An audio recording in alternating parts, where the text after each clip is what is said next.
بسم اللہ الرحمن الرحیم۔ السلام علیکم خواتین و حضرات، آج جس طرح ہم ریاست کے نام پر مقتدر حلقوں کے سامنے اپنی صحافت کو سجدہ ریز ہوتے دیکھ رہے ہیں، یہ کوئی نئی بات نہیں ہے۔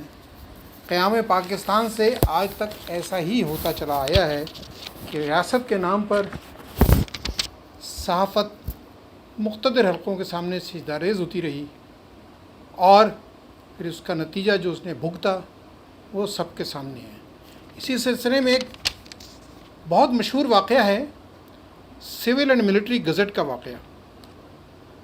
ذرا یہ مستند کتاب ہے جناب ضمیر نیازی صاحب کی، جس کا نام ہے صحافت پابند سلاسل۔ ضمیر نیازی اس میں سول اینڈ ملٹری گزٹ کے واقعے کے سلسلے میں تحریر کرتے ہیں۔ اپریل 1949، ابھی پاکستان بنے ہوئے 2 سال نہیں ہوئے، اپریل 1949 میں سول اینڈ ملٹری گزٹ نے اپنے نئی دہلی کے نمائندے اے این کمار کی ایک رپورٹ شائع کی، جس سے اشارہ ملتا تھا کہ بھارت اور پاکستان کے درمیان ریاست جموں کشمیر کی تقسیم کا سمجھوتہ کا فارمولہ زیر بحث ہے، اور اس سلسلے میں جلد ہی ایک معاہدے کی توقع ہے۔ حکومت پاکستان نے فوری طور پر اس رپورٹ کی تردید کی۔ اگلے روز گزٹ نے پہلے صفحے پر تردید شائع کی اور رپورٹ کے شائع کرنے پر معذرت کا اظہار کیا۔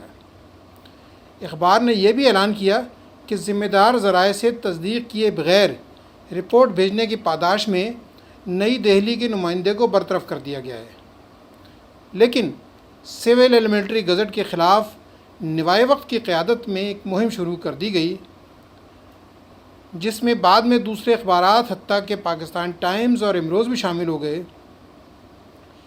6 مئی 1949 کو مغربی پاکستان کے کم از کم 16 روزناموں میں ایک مشترکہ اداریہ شائع ہوا۔ مشرقی پاکستان کے اخباروں نے اس کورس میں شامل ہونے سے انکار کر دیا تھا، جس میں سول اینڈ ملٹری گزٹ کے سر کا مطالبہ کیا گیا۔ صرف امروز کے چراغ حسن حسرت نے اداریہ شائع کرنے سے انکار کیا، لیکن وہ بھی اپنے انکار پر صرف 24 گھنٹے قائم رہ سکے۔ امروز میں یہ اداریہ اگلے روز 7 مئی کو شائع ہوا۔ اس دن West Pakistan Press Advisory Committee نے بھی ایک ایسا ہی مطالبہ کیا۔ مشترکہ اداریے اور ایڈوائزری کمیٹی کے مطالبے کا لب لباب یہ تھا کہ اخبار نے دیانتدارانہ صحافت کی بنیادی اصولوں کی سنگین خلاف ورزی کا ارتکاب کیا ہے۔ غداری کے عنوان سے شائع ہونے والے اس اداریے میں ایک قدم اور آگے جا کر کہا گیا کہ پیشہ وارانہ بداتواری سے قطع نظر مذکورہ اخبار نے ہماری سوچی سمجھی رائے میں ہماری ریاست سے غداری کے عمل کا ارتکاب کیا ہے۔ ہم مطالبہ کرتے ہیں گورنر مغربی پنجاب کو سول اینڈ ملٹری گزٹ کے خلاف فوری طور پر تعزیری اقدام کرنا چاہیے اور ایک مناسب عرصے کے لیے اس کی اشاعت پر پابندی عائد کر دینی چاہیے۔ اگر گورنر یہ کارروائی کرنے سے قاصر رہے تو ہم مرکزی حکومت سے مداخلت کا مطالبہ کرتے ہیں، اس کے پاس ایسا کرنے کے اختیارات موجود ہیں۔ ابرار صدیقی کے مطابق، جو اس وقت امروز کے عملے میں شامل تھے، یہ مشترکہ اداریہ کراچی کے انگریزی روزنامے کے ایڈیٹر نے تحریر کیا۔ ایک اور انگریزی روزنامے کے ایڈیٹر نے اس کا لہجہ نرم کرنے خدمات سر انجام دیں۔ مصنف یہ پتہ چلانے میں ناکام رہا کہ اس کا اردو ترجمہ کس نے کیا۔ مولوی محمد سعید نے، جو اس وقت پاکستان ٹائمز کے نیوز ایڈیٹر تھے، اداریہ کی تصنیف کے معاملے پر خاصی روشنی ڈالی ہے۔ وہ لکھتے ہیں کہ فاضل ایڈیٹر حضرات پاکستان ٹائمز کے دفتر میں جمع ہوئے۔ نیوز روم کے برابر والے کمرے میں الطاف حسین، حمید نظامی اور فیض کی میٹنگ ہوئی۔ سول اینڈ ملٹری گزٹ کے ایڈیٹر WF بسٹن بھی آئے ہوئے تھے۔ سب سے زیادہ الطاف حسین کے گرجنے کی آواز آ رہی تھی۔ حمید نظامی کم گو آدمی تھے، وہ دھیمے لہجے میں بات کر رہے تھے۔ البتہ فیض بہت مضطرب معلوم ہوتے تھے۔ وہ بار بار نیوز روم میں آتے اور کہتے تھے یہ کیا ہو رہا ہے۔ وہ نہ خود کو اس محاذرائی سے الگ کر سکتے تھے اور نہ اس پر اپنی ناگواری کو چھپا سکتے تھے۔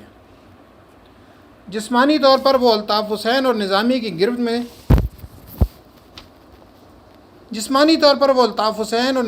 گرفت میں تھے اور روحانی طور پر وہ کہیں اور تھے۔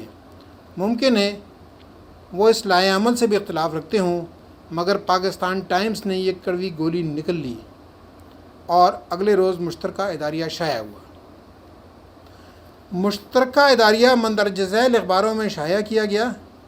اخبار اور ایڈیٹروں کے نام یہ ہیں: ڈان کراچی الطاف حسین، ڈان گجراتی نور محمد جمال نور مہمن، ڈان اردو فضل احمد صدیقی، جنگ میر خلیل الرحمان، انجام عمر فاروقی، سندھ آبزرور پیر علی محمد راشدی، الوحید سندھی عبدالغفور سیتائی۔ لاہور کے روزناموں میں پاکستان ٹائمز کے فیض احمد فیض، نوے وقت کے حمید نظامی، امروز کے چراغ حسن حسرت، زمیندار کے اختر علی خان، سفینہ کے وقار امبالوی، انقلاب کے غلام رسول مہر اور عبد المجید سالک، غالب کے امیر نور محمد، مغربی پاکستان کے خلیل احمد اور جدید نظام کے امین الدین صحرائی شامل تھے۔ عظیم ایڈیٹروں کے مطالبے کو اولین ترجیح دی گئی اور اخبار کو 6 مہینے کے لیے بند کر دیا گیا۔ اخبار اس سرکاری اقدام کے اثرات سے کبھی پھر نہیں سنبھل سکا۔ اس کی تعداد، اشاعت اور کاروبار دونوں تباہ ہو گئے۔ شکریہ۔